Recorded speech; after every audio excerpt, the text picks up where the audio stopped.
The quantum displacement alarm screamed a high-pitched warning across the bridge of the HMS Compassion. Captain Maya Chen didn't flinch. Her augmented neural interface was already processing terabytes of incoming data before most species could even register a threat. The scorched nebula lived up to its name, a violent cauldron of plasma storms and radiation that had already claimed 17 refugee ships from the Krultax fleet. Conventional rescue missions were suicide, but the humans weren't conventional. Status report, Chen commanded, her voice a calm counterpoint to the chaos outside.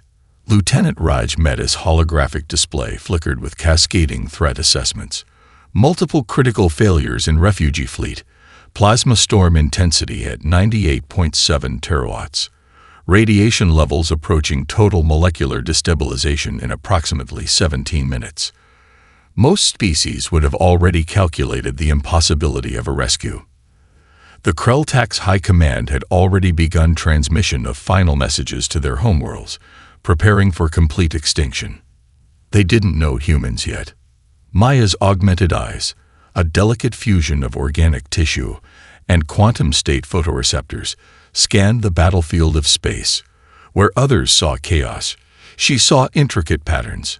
Quantum entanglement wasn't just a technology for humans. It was an extension of perception itself. Initiate resonance protocol, she spoke softly. The ship didn't move in any traditional sense. Instead, it seemed to fold through space-time, quantum probability waves rippling around its hull. To the Krultax observers, it would have looked like the laws of physics were being gently persuaded rather than violated. Lieutenant Mehta watched in fascination as the ship's biotechnological systems began to interact with the plasma storm.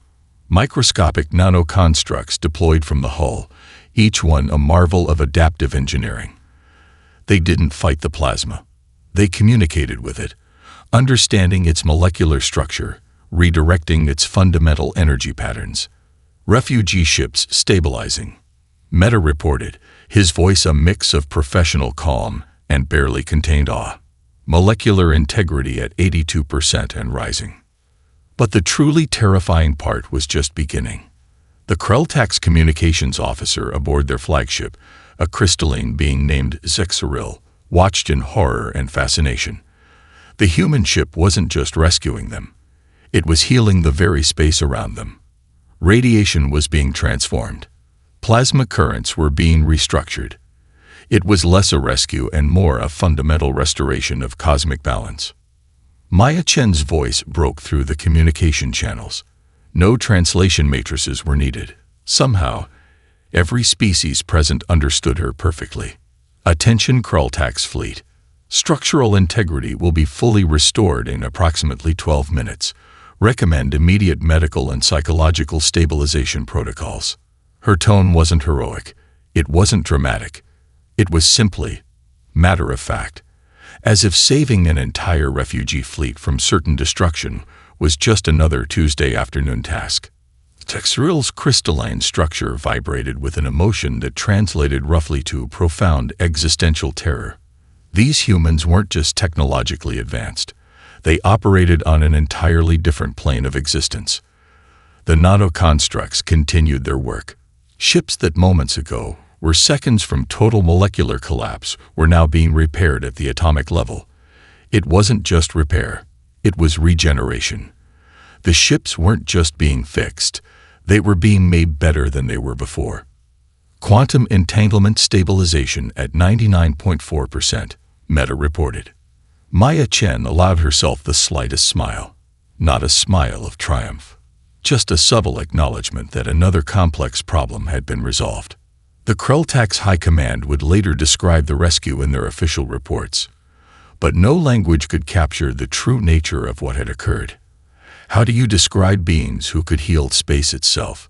Who could communicate with fundamental forces of the universe as casually as most species might discuss the weather? As the last refugee ship stabilized, Maya Chen returned her attention to the bridge's primary systems. Another task completed. Another civilization saved. Just another day for humanity's gentle giants. Dr. Aria Rodriguez stood precisely 2.1 meters tall, her athletic build a testament to generations of human genetic optimization. But her true weapon wasn't physical. It was the quantum empathy matrix embedded in her neural network. The Vornak and Trilixie delegations glared at each other across the negotiation chamber, centuries of hatred crackling between them like static electricity. Hardened military commanders, each believing their species' survival depended on the total extinction of the other. Traditional diplomats would have failed. Weapons would have been useless. Arya was something else entirely. "Gentlemen," she began, her voice carrying a resonance that seemed to bypass language and speak directly to the limbic systems of everyone present.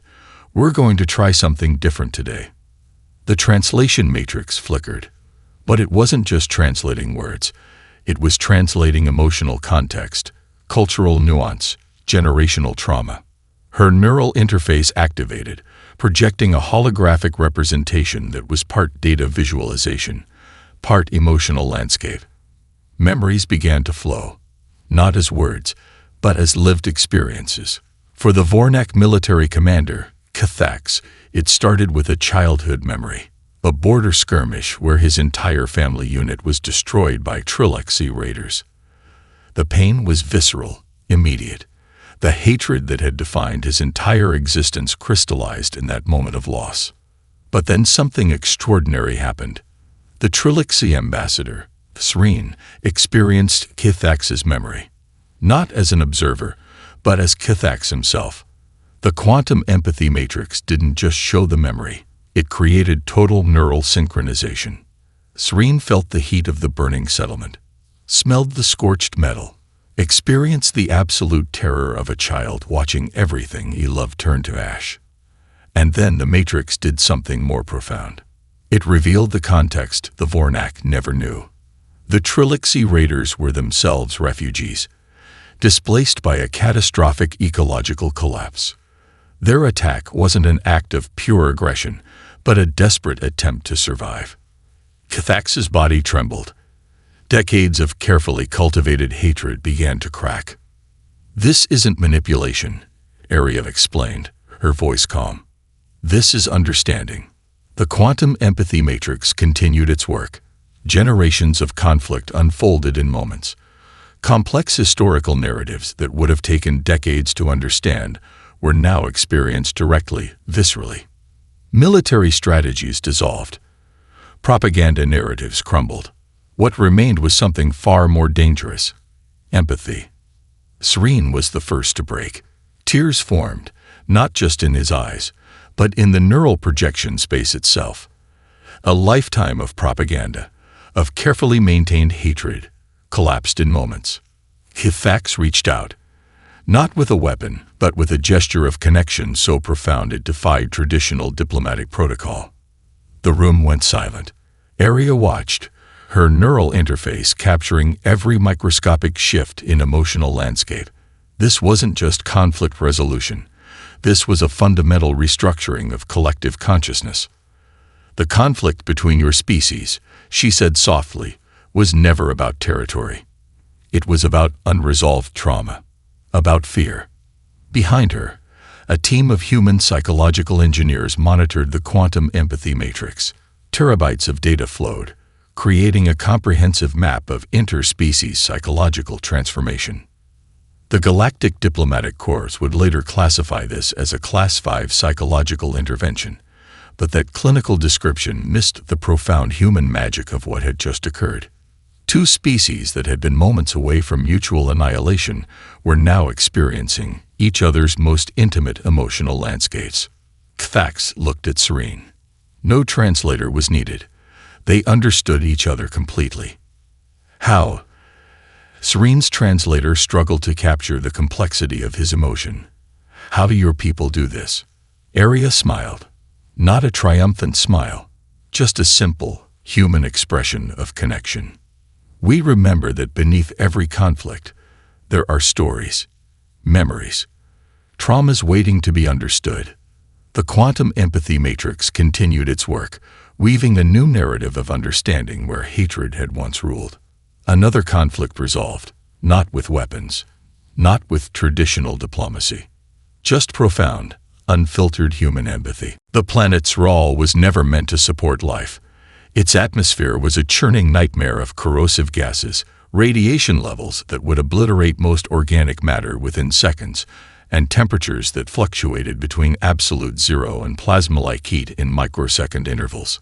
When the human medical research team led by Dr. Marcus Wong arrived, the entire Zeralian scientific community watched through reinforced observation screens, expecting nothing short of immediate, spectacular death. Dr. Wong adjusted his standard-issue research uniform, which looked more like a simple, form-fitting jumpsuit than any kind of protective gear. No specialized environmental suit. No advanced shielding. Just a human, standing at the airlock, preparing to step into what was essentially a living blender of environmental hostility. "Preliminary atmospheric scan complete," announced Lieutenant Yara Chen, her neural interface processing millions of data points per second. Corrosive compound concentration at 99.8%, radiation levels beyond standard measurement scales, molecular destabilization probability, 99.99999%. Most species would have turned back. The Zeralian observation team was already preparing their standard xenobiological death documentation protocols. Dr. Wong smiled. The airlock opened. What happened next defied every known law of biological survival. As Wong stepped onto the planet's surface, his body didn't just resist the environment.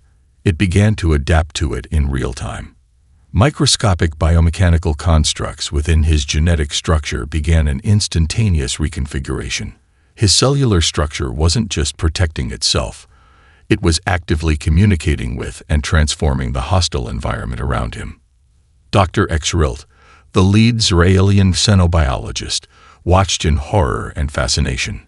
Wong's skin didn't just resist the corrosive atmosphere. It began to break down the molecular structures of the corrosive compounds, converting them into harmless elements. Radiation wasn't blocked. It was absorbed, transformed, and used as an energy source. Biomechanical adaptation at 97.3%. Lieutenant Chen reported, her voice calm. Subject showing zero signs of environmental stress. It wasn't just survival. It was a complete, instantaneous mastery of an environment that should have destroyed any known form of life within milliseconds. Wong knelt down, picking up a sample of the planet's surface, a material so toxic it would have dissolved most scanning equipment. His fingers didn't just touch it.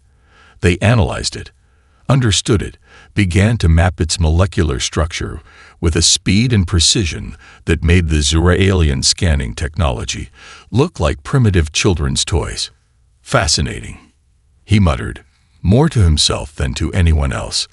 The molecular bonds here create an interesting quantum resonance pattern.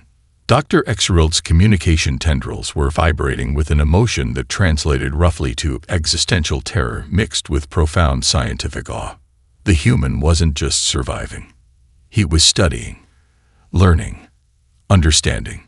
Lieutenant Chen's voice came through the communication channel. Dr. Wong, your genetic markers are showing complete environmental integration. Estimate total adaptation in approximately 3.7 minutes. Most species would have seen this as a weapon, a terrifying biological advantage. The humans saw it as research, as an opportunity to understand. Wong began collecting samples, his body continuously adapting. Where other researchers would need months of preparation and specialized equipment, he was gathering data with the casual ease of someone picking flowers in a garden. The quantum entanglement in the molecular structure, Wong spoke into his research log, suggests a fascinating possibility of multidimensional matter interaction. We might be able to use this to develop new medical treatments for genetic disorders across multiple species. Not conquest, not weaponization, just pure, unbridled scientific curiosity. Dr. Xrilt realized something that would haunt the Zeralian scientific community for generations. These humans weren't just advanced. They were living, breathing technological singularities. Beings who didn't just survive environments. They understood them, transformed them, learned from them. As Wong completed his initial survey, His body had not just survived the planet's impossible conditions. It had mapped them, understood them, potentially learned how to help other species survive similar environments. Adaptation complete, Lieutenant Chen reported. Dr. Wang ready to begin comprehensive research phase. Just another day for humanity's gentle giants. Another impossible environment conquered not through force, but through understanding. The Trilixie Imperium's frontier colony of Anxal looked, on the surface, like a model of imperial efficiency. Pristine infrastructure, perfectly aligned habitation clusters, citizens moving with the precise, calculated movements of a well-controlled population. Captain Maya Chen knew better. Beneath the polished veneer, the colony was a powder keg of suppressed rebellion, systemic oppression, and generational trauma. Traditional military intervention would have been a disaster. Violent revolution would have cost thousands of lives. Humans had a different approach. Chen's team arrived without fanfare. No warships, no military displays, just a small diplomatic vessel that looked almost insignificant compared to the massive Trilixie Imperial cruisers that patrolled the system. Initiating communication matrix, Lieutenant Raj Mehta announced, his fingers dancing across a holographic interface that seemed to bend reality itself. Quantum communication protocols at 98.7% synchronization. What happened next was less an invasion and more a surgical restructuring of an entire social system. The first strike was information, not propaganda, not military intelligence. Pure, unfiltered truth. Hidden communication networks activated. Quantum encrypted data streams began to penetrate every level of the colonial infrastructure. Not through force, but through understanding. Workers in the mineral processing facilities received detailed reports about the true economic conditions of their labor, the exact percentage of their productivity that was being siphoned off by imperial bureaucrats, the generational debt cycles that kept them effectively enslaved. The colonial administrators' communication systems began to reveal their own internal communications, not through hacking, but through a profound understanding of their communication protocols. Secrets that had been buried for generations suddenly became visible. In the central administrative complex, Chief Administrator Kexril was the first to realize something was wrong. His secure communication channels weren't just compromised. They were being transformed. How are they doing this? He whispered to his chief of security, a trembling in his voice that suggested more than just technological fear. The truth was both simple and terrifying. The humans weren't just sharing information. They were creating connections. Isolated worker communities suddenly found themselves linked through secure, untraceable communication networks. They could share experiences, compare notes, understand their collective situation in a way the imperial system had always prevented. Societal network mapping at 73.4%, Mehta reported. Potential for nonviolent systemic transformation, 92.6%. Chen watched the holographic displays, her expression calm. This wasn't about destroying the Trilixie system. It was about helping them see themselves clearly. Community leaders who had been isolated received comprehensive data about their true economic potential. Historical records that had been suppressed suddenly became accessible. The quantum communication matrix didn't just share information. It provided context, understanding, emotional resonance. Within 72 hours, the entire colonial structure began to shift. It wasn't a violent revolution. There were no battles, no bloodshed, just understanding. Workers began to organize, not through traditional revolutionary methods, but through comprehensive, data-driven discussions about their collective potential. The imperial administrative structure found itself facing something it had never encountered. A population that fully understood its own situation. Thrill watched in horror as his carefully constructed system of control dissolved. Not through violence, not through external intervention, through pure, unfiltered understanding. Societal Transformation Protocol at 88.9%, Mehta reported. Chen allowed herself the slightest smile. Peaceful resolution initiated. The Trilixie Imperium would later classify this as a diplomatic incident, Their reports would be filled with technical language, trying to describe what had happened.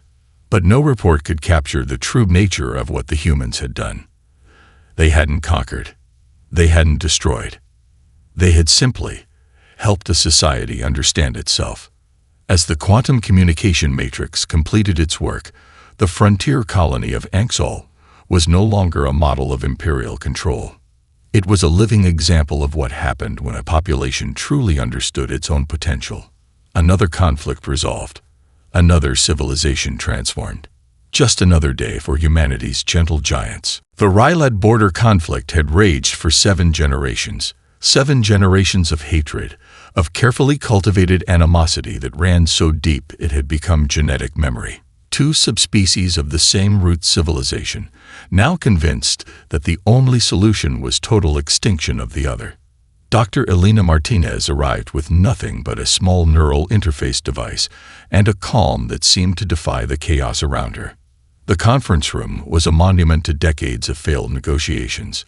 Bullet-scored walls, holographic displays showing casualty counts, military commanders from both sides, their bodies mapped with scars that told stories of brutal, endless conflict. Commander Zexrel of the Northern Rylad Defensive Force looked like a walking weapon. Scaled skin marked with combat implants, eyes that had seen more death than life. Across from him, General Cathene of the Southern Territorial Alignment matched him glare for glare, a living embodiment of generational hatred. "We're going to try something different," Dr. Martinez began, her voice cutting through years of military rhetoric like a quantum blade. The neural interface she placed on the central conference table wasn't a weapon. But the Rylad military leaders would later describe it as something far more terrifying. "Initiating empathetic resonance protocol," she announced. The room seemed to shimmer, not physically, but in a way that defied traditional sensory perception. Suddenly, Commander Zexrel wasn't just seeing his own memories. He was experiencing the memories of those he had been fighting against. The neural interface created a total, unfiltered connection that went beyond simple observation. He felt Cathene's childhood, the loss of his entire family unit during the Third Border Massacre, the raw, primal grief that had fueled 7 generations of conflict. But it wasn't just a memory. It was a lived experience. Cathene, simultaneously, experienced Zexrel's perspective, the desperate survival of his people during the Southern Territorial incursion, the genetic trauma of near extinction, the fear that had transformed into hatred. The room went silent. Tears formed, not just in eyes, but in the very fabric of their shared neural space. Generations of carefully maintained hatred began to crack, to dissolve. Dr. Martinez watched carefully. This wasn't just conflict resolution. This was a fundamental restructuring of collective consciousness. The conflict between your people, she explained softly, was never about territory. It was about unresolved trauma, about fear. The neural interface continued its work. Complex historical narratives unfolded in moments. Propaganda dissolved. Military strategies became meaningless. What remained was something far more dangerous: understanding. Zexrel was the first to move, not with a weapon, but with a gesture of connection so profound it defied everything his military training had taught him. He reached out, touched Cathene's arm. The room held its breath. Behind Martinez, a team of human psychological engineers monitored the emotional landscape. Terabytes of data flowed, creating a comprehensive map of interspecies psychological transformation. How? Cathene's translator struggled to capture the complexity of his emotion. "How do you do this?" Martinez smiled, not a triumphant smile, just a simple, human expression of connection. "We remember that beneath every conflict, there are stories, memories, traumas waiting to be understood." The neural interface continued its work, weaving a new narrative of understanding where hatred had once ruled. The Galactic Diplomatic Corps would later classify this as a Class 6 psychological intervention. But that clinical description missed the profound human magic of what had just occurred. 2 military leaders, moments away from mutual annihilation, now understood each other completely. As the neural interface completed its work, something extraordinary happened. The military commanders began to discuss not war, but reconstruction. Not territory, but healing. Another conflict resolved, not with weapons, not with traditional diplomacy. Just profound, unfiltered human empathy. Just another day for humanity's gentle giants. Dr. Elena Martinez stood before the Zorn hegemony's Grand Council, her presence both a promise and a subtle threat. The council chamber was a marvel of crystalline architecture, designed to intimidate. Massive holographic displays, walls that shifted with neural reactive materials, every surface a testament to the Zorn's technological superiority. They didn't realize that true superiority was sitting right in front of them. "We're going to discuss your civilization's future," Martinez began, her neural interface already weaving a complex web of communication that went far beyond traditional language. The Zorn High Chancellor, Khazar, was the first to sense something was different. His species had conquered dozens of civilizations. They had technologies that could strip mine entire planets, communication systems that could control entire populations. But they had never encountered anything like human empathy technology. Martinez activated her primary interface, a device that looked deceptively simple, a small, almost organic-looking implant that seemed to shimmer with an inner light. The Zorn's most advanced scanning technologies couldn't even begin to comprehend its full capabilities.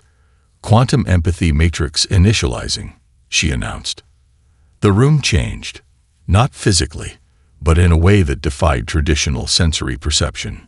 Suddenly, the Zorn High Council wasn't just hearing a presentation.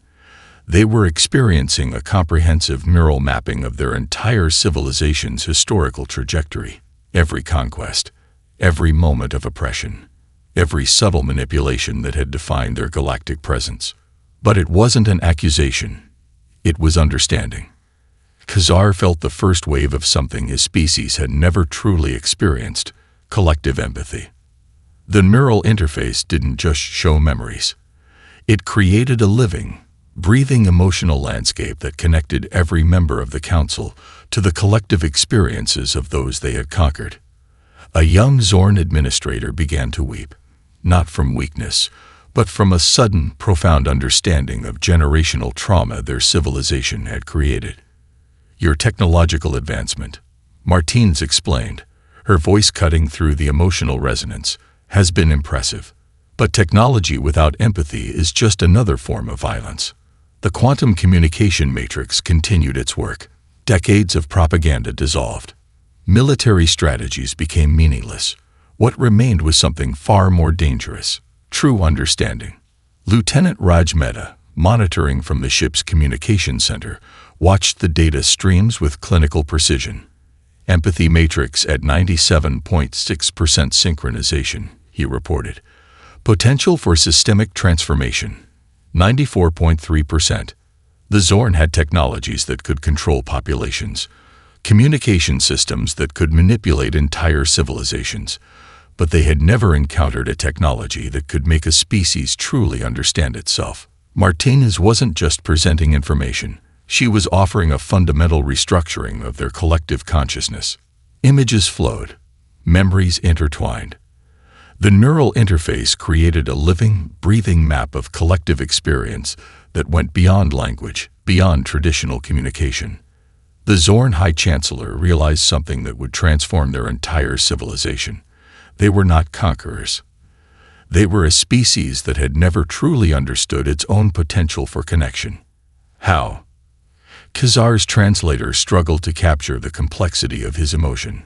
"How do you do this?" Martinez smiled. Not a triumphant smile, just a simple, human expression of connection.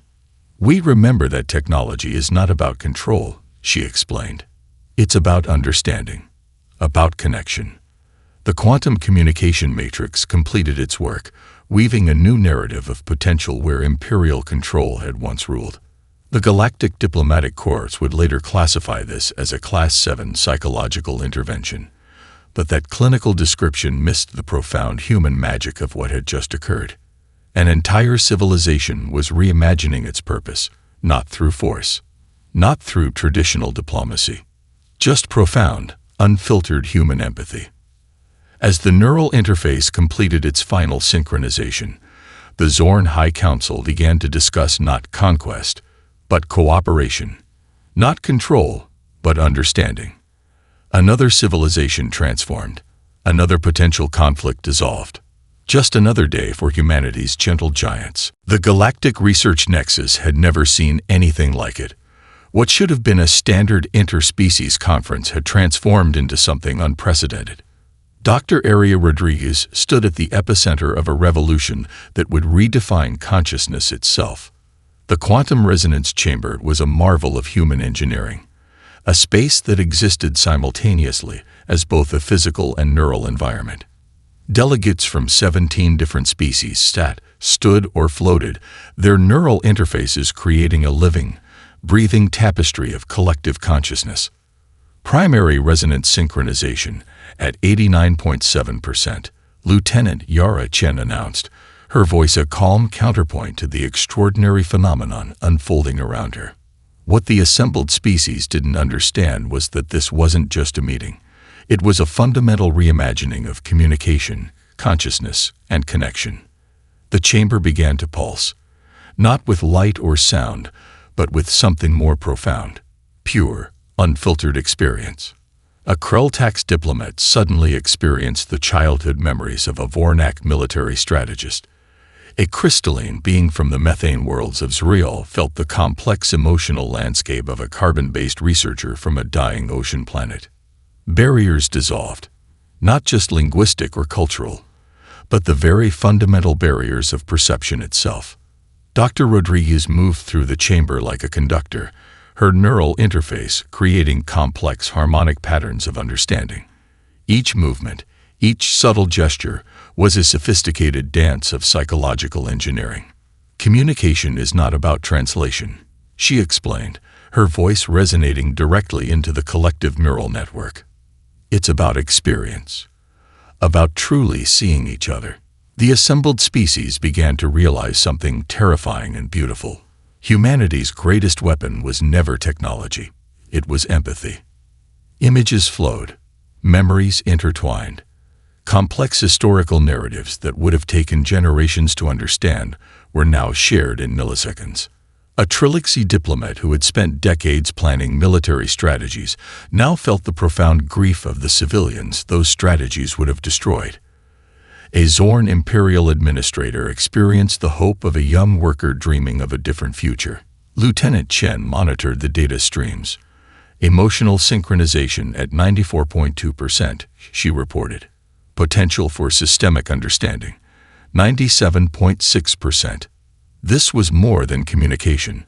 This was a living, breathing restructuring of consciousness. The chamber itself seemed to breathe.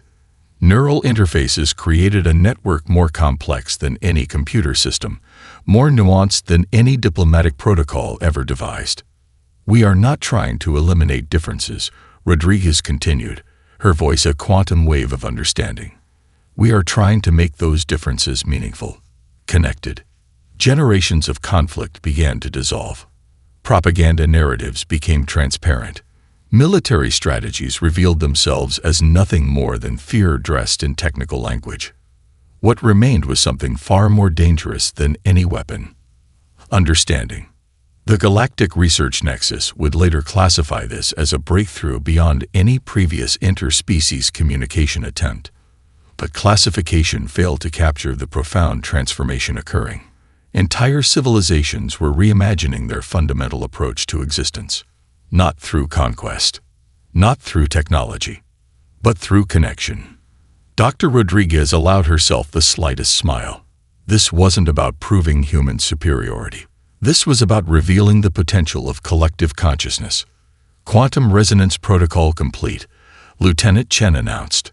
The chamber went silent, but it was a silence filled with understanding so profound it defied traditional communication. Delegates who moments ago were representatives of competing civilizations now saw each other as something more. As living, complex beings with hopes, fears, dreams that transcended species boundaries. The Vornak military strategist who had spent a lifetime preparing for war now understood the universal language of hope. The Krell-Tax diplomat who had seen nothing but threat now experienced the complexity of shared existence. 17 different species, connected in a way no one had ever imagined possible. Just another breakthrough for humanity's gentle giants. Another step towards a universe that could truly understand itself. The Galactic Concordance Conference was supposed to be another routine diplomatic gathering. Instead, it became the moment when the entire known universe would understand humanity's true nature. Captain Maya Chen stood at the center of a holographic projection that mapped the collective consciousness of 17 different civilizations. Behind her, a team of human researchers watched with a calm that suggested they were witnessing nothing more extraordinary than a routine scientific experiment. But this was anything but routine. The quantum resonance matrix that had been developing over decades was about to reach its final stage. What began as a series of experimental communication technologies had transformed into something far more profound. A living, breathing network of interspecies understanding. Final synchronization protocol initiating. Lieutenant Raj Mehta announced, his voice a steady counterpoint to the extraordinary event unfolding. The holographic display began to pulse, not with light or sound, but with something more fundamental. Pure, unfiltered collective experience. Civilizations that had spent generations in conflict, in misunderstanding, in fear, suddenly found themselves connected in a way that defied traditional understanding of communication, of consciousness, of existence itself. The Zorn hegemony, once a civilization built on conquest, now saw their entire historical trajectory through a lens of collective empathy. The Krell-Tax, who had survived generations of near extinction, understood the intricate web of connections that had preserved their species. But this wasn't about erasing differences. It was about making those differences meaningful. Dr. Elena Rodriguez, the primary architect of the resonance protocol, stepped forward. Her neural interface was more than a technological marvel. It was a living bridge between consciousness and potential. "We are not here to eliminate conflict," she explained, her voice resonating directly into the collective neural network. "We are here to transform it, to show that understanding is the most powerful technology any civilization can develop." The assembled delegates, representatives of species that had once been moments away from mutual destruction, began to see each other differently, not as threats, not as competitors, but as complex, interconnected beings with shared potential. Lieutenant Chen monitored the data streams, collective consciousness synchronization at 99.7%, she reported. Potential for systemic transformation, near absolute. This was more than a diplomatic breakthrough. This was a fundamental reimagining of what it meant to be a sentient civilization. The quantum resonance matrix continued its work. Generations of propaganda dissolved. Military strategies became transparent. The very concept of conflict began to look like a primitive artifact of less evolved consciousness. What remained was something far more dangerous than any weapon. Pure, unfiltered understanding. The Galactic Concordance would later classify this moment as the most significant breakthrough in interspecies communication in known history. But classification failed to capture the profound transformation occurring. Entire civilizations were reimagining their fundamental approach to existence, not through conquest, not through technology, but through connection. Dr. Rodriguez allowed herself the slightest smile. This wasn't about proving human superiority. This was about revealing the potential of collective consciousness. The holographic display began to show something extraordinary. Not just data, not just communication, but a living, breathing map of potential. Every species, every civilization, connected in a way that celebrated difference while revealing fundamental unity. The Vornak military strategist who had spent a lifetime preparing for war now understood the universal language of hope. The Krell-Tax diplomat who had seen nothing but threat now experienced the complexity of shared existence. 17 different species, connected in a way no one had ever imagined possible. "Resonance protocol complete," Lieutenant Chen announced. The chamber went silent, But it was a silence filled with understanding so profound it defied traditional communication. Captain Maya Chen looked out over the assembled delegates. She saw not different species, but a single complex organism of potential. Humanity hadn't conquered. Humanity had connected. The universe would never be the same. Just another breakthrough for humanity's gentle giants. The final step towards a civilization that could truly understand itself.